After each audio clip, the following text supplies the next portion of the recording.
Hello, everyone, and thank you so much for joining us today. It's my biggest pleasure to be here with you, covering a topic I consider will be occupying our main thoughts for a good while. That topic is business resiliency, the much needed magic component companies seem to be craving right now. Specifically, we'll be talking about how we can make use of this unusual break to try and build a rock solid foundation for that moment in time when we can go back to doing business. Before moving on to that, I would first like to tell you a bit about myself. My name is Joanna Alvarez. I'm an economist and I have a profound love for food, music, and especially for travel. Throughout my short yet intense career, I've got the opportunity of participating in one of the most pioneering projects related to data and digital transformation.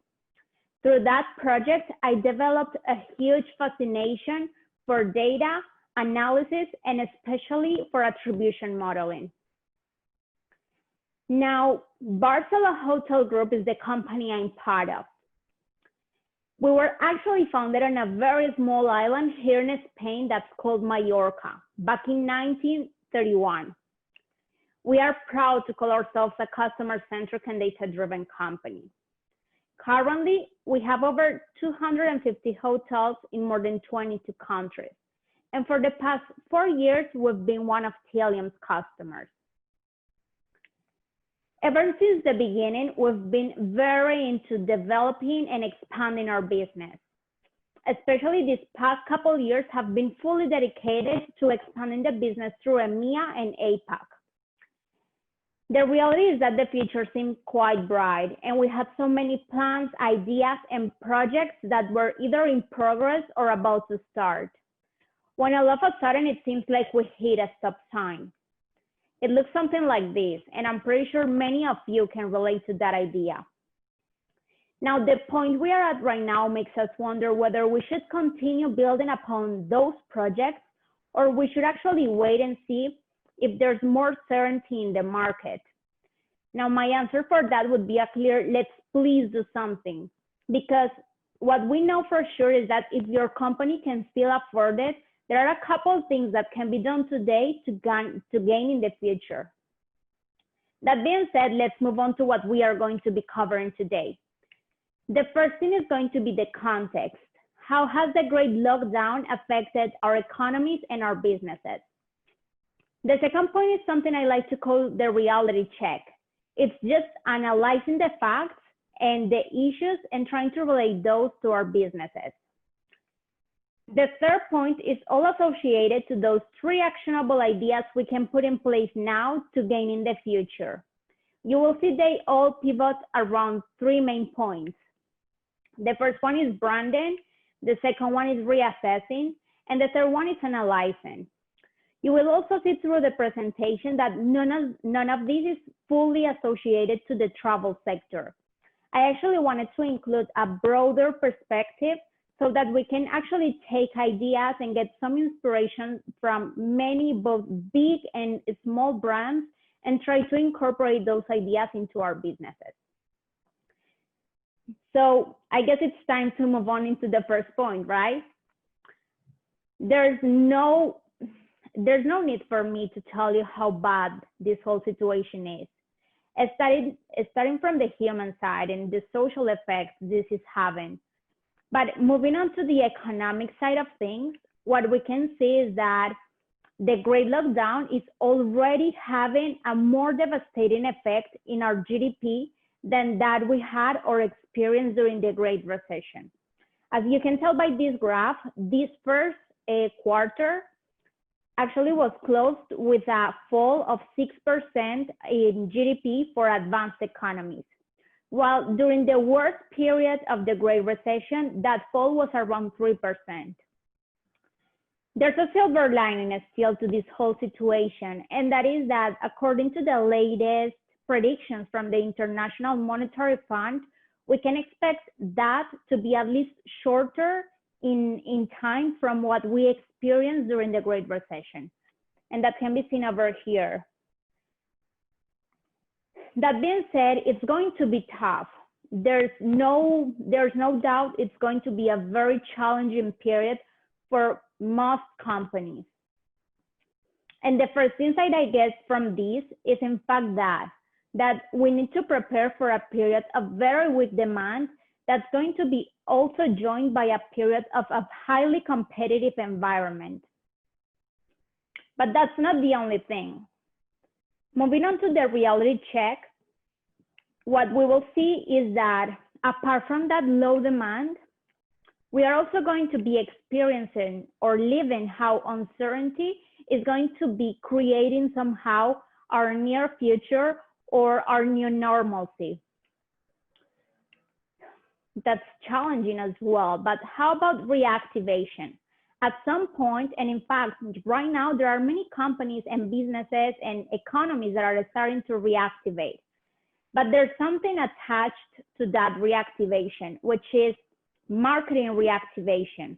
Specifically, I want to cover that topic because I know that right now what many companies are going through is a phase in which they need to build a plan upon something that has no historic data, no precedence in time.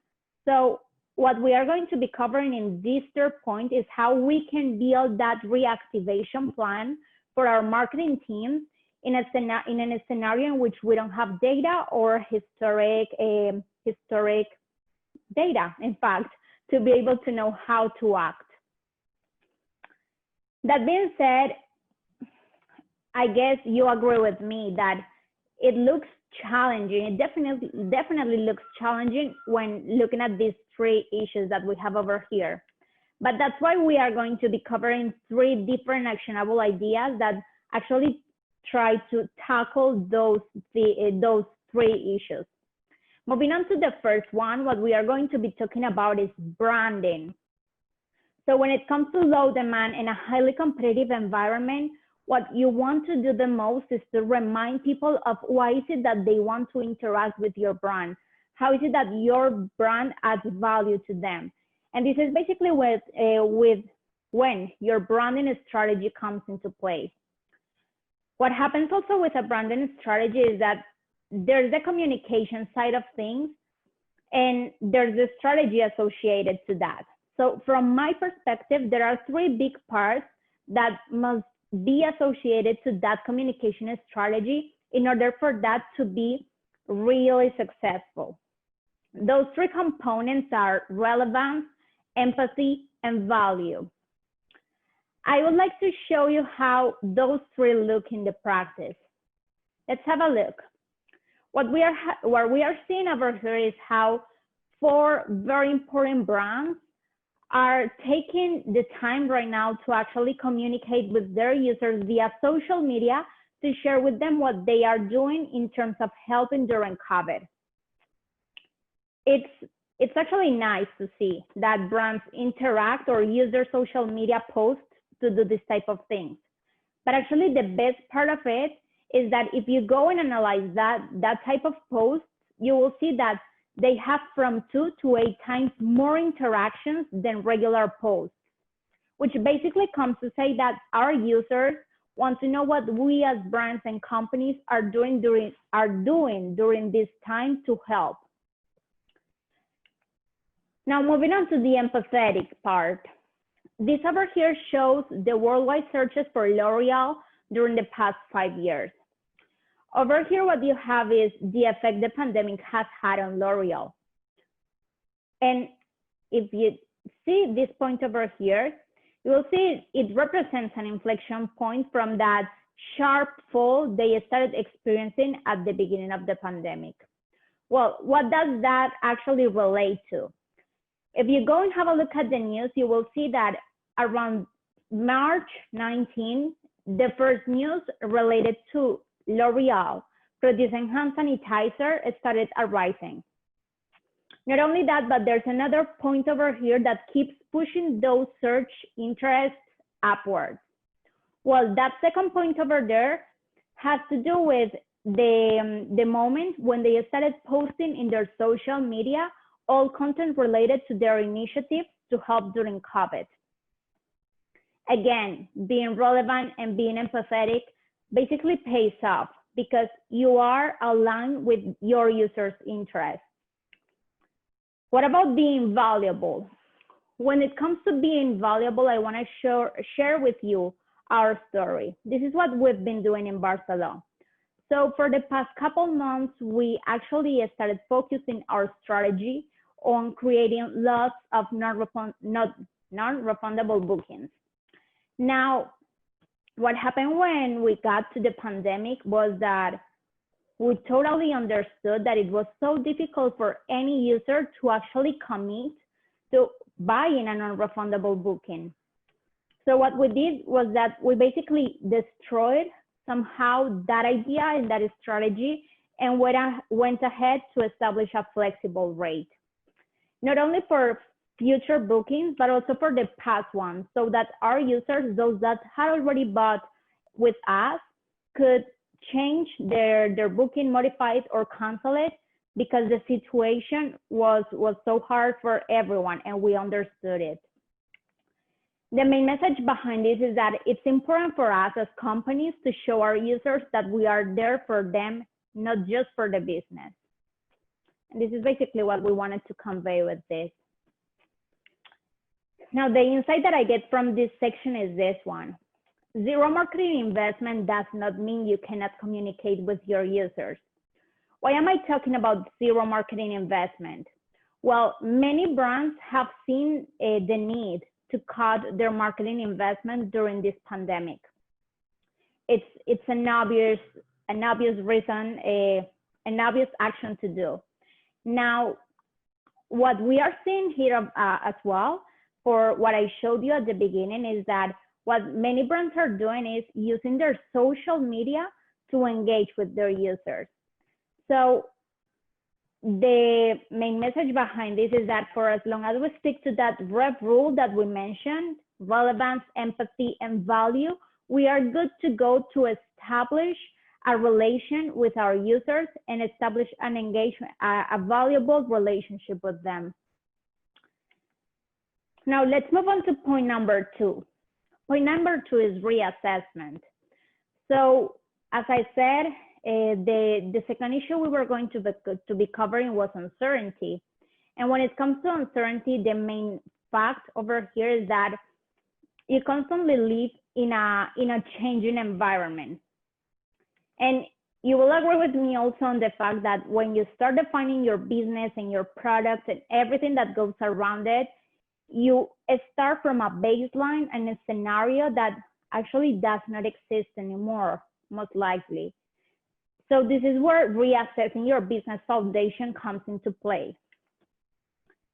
Many of you fellow marketers out there will see this and will actually remember this from any of your marketing classes. Basically, any company foundation is made up of 3 big parts: your business plan, your marketing plan, and your finance plan. But what lies beneath that are just the processes, the strategies, and the tactics that keep your company moving forward. Well, what I'm saying here basically is that we need to reassess all those processes, strategies, and tactics to guarantee that our business foundation is as strong as possible to cope with the new scenario. My proposal for that is basically replanning mainly around one factor, which is going to be trust. And that trust is there basically just to generate, well, to build trust around also the safety factor that's going to be so important now. And that's going to require 3 parts. The first one is taking a look at the basics. Again, from our marketing classes, we might remember the 4 Ps or now the 4 Cs. And we need to reassess those. Just have a look at them and analyze how they fit in the new scenario.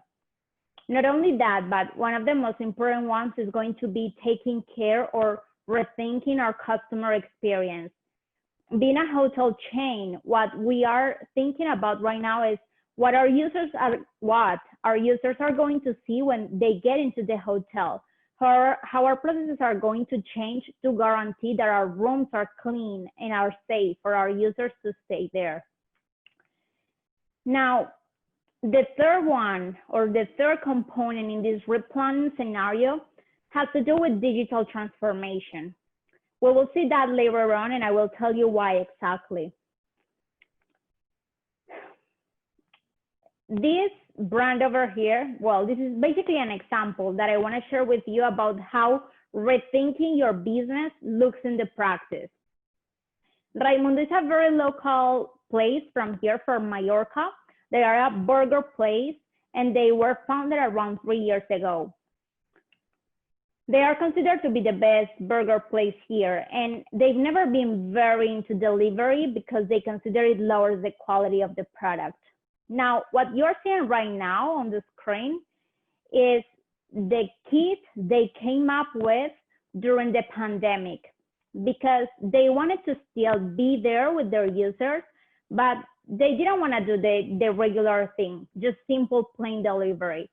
So instead of bringing you a burger, they will bring you all the ingredients you need to create or to make that burger at home. What I mean by this is that we need to stretch our minds as much as we can to rethink all the processes, strategies, and everything that goes around our product. And this point is actually very important. I've been hearing a lot that companies need to transform. And when you hear that, you start thinking about, I don't know, a hotel group going to change, I don't know for what, but it's not really about changing the company itself or changing the product itself. It's about changing everything that goes around the product so that you can guarantee that that product is still being, well, will still be offered in the market. That being said, I also mentioned that digital transformation is going to be quite important, right? And this is the reason why. During the pandemic, we increased our internet usage by 70%, which means that now we are more digital than ever. There's a huge opportunity for businesses and for companies in general to go and try to get in touch with all those users that are navigating and that are basically right now are not on a shopping mode, but you can actually try and get in touch with them with your branding strategies to show them how you can add value to them.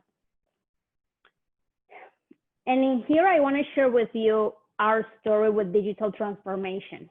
We started transforming a couple of years ago, and what I know for sure is that transforming your company digitally pays off. This is how our revenue has increased from 2017 to 2019. We've experienced an increase of 23%.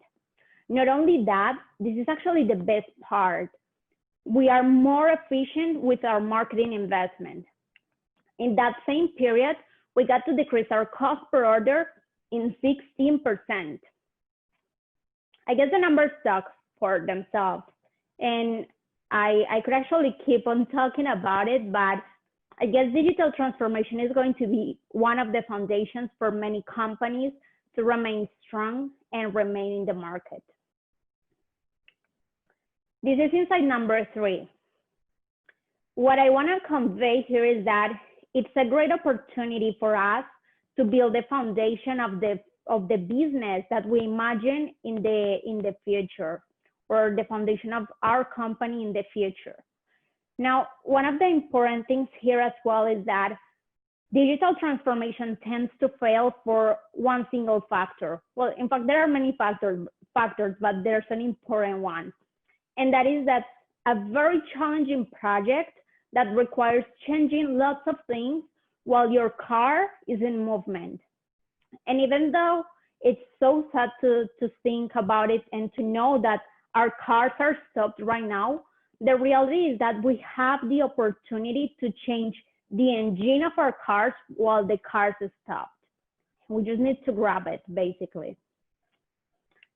Now, let me move on to point number 3, which is that data-driven reactivation of our marketing strategies. So the most challenging part for me here is going to be trying to build a plan, taking into account that we have no historic information and we have no data from the past that we can compare ourselves to. But we are going to have to reactivate at some point. So the most important thing is going to be able to answer the what, when, and who for that reactivation. That being said, I'd like to tell you how Telium fits in this part. Well, you've been through this journey. I'm pretty sure you've either been through the journey or you're already taking the journey. And most likely you will agree with me also on the fact that a good data foundation should allow you to collect, analyze, and activate your data, right? But beneath all of that also, what you have is your desire as a company to be able to answer important questions for the business. Specifically here, I'm talking about those three that I mentioned at the beginning: the what, the when, and the who. Well, this is how Telium is going to help us solve those questions. And before moving on to that, let me tell you what the what, when, who means. The what basically is what is it that our users are interested in. The when means when is it timely and appropriate to get in touch with them or to send them those communications we want to send them. And the who is related to who is going to receive the communication that I want to send. Now, let's have a look at the what with Telium. This is audience analytics, and I don't know about you, but I actually had never used audience analytics till now.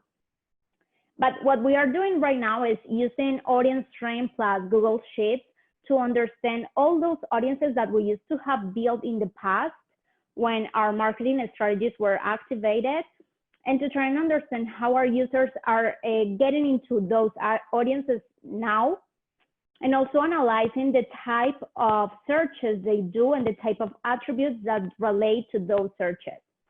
So in this specific case, we are analyzing the audience of abandoners, people that got into our funnel, our reservation funnel, but ended up leaving. And we wanted to know what they were searching for. And specifically what we see here is that there's a lot of interest for this hotel, which is located here in Spain. That's about the what. But when it comes to the when, you can do exactly the same, just by plugging in the date, basically. And when it comes to the travel sector, it is actually kind of simple to answer the when, because we play with two different dates, the search date and the check-in date. So by analyzing these, we actually can tell that many of our users are interested on visiting our hotels in July and August. And over here, I would actually like to make a point that I consider is very important. Analyzing our audiences or analyzing what happens in our website is going to be very important to know when we can reactivate. But all of that will, for sure, we have to be surrounded also by a contextual analysis to know if that's actually feasible. By that I mean, for example, understanding if by the policies established by the government, we can already open the hotels or not. So that being said, as I told you, we see that many people are searching to go into the hotel in July and August. That gives us lots of information, because for that, we know if we want to incentivize the bookings for those dates, we can actually start launching our campaigns now so that our marketing efforts get the highest reach they tend to get. When it comes to the who, this is actually when you can get the most creative, and this is when you will establish your own strategy. This is just a simple picture from all the attributes that you can create within Audience Stream, and this is just all up to you. The point I wanted to make here is that you can also answer that with Telium, with your CDP, basically creating all your audiences based on your strategy.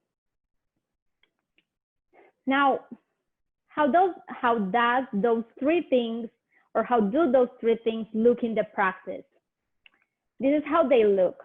We covered branding, reassessment, and analyzing, right? Well, this is a very simple travel activation case that's made using AudienceStream and Twilio. Twilio is a platform that allows you to send personalized text. And what I'm proposing here, or what I'm thinking about is, for example, communicating our users what we did in terms of changing our whole strategy to allow them to cancel their bookings or modify them. That for me is basically understanding our users' interest, which is the analysis part. Also reassessing our strategies by changing our policies. And last, also doing branding, because this message has nothing to do with trying to sell. It is just a communication message in which you try to add value to your user.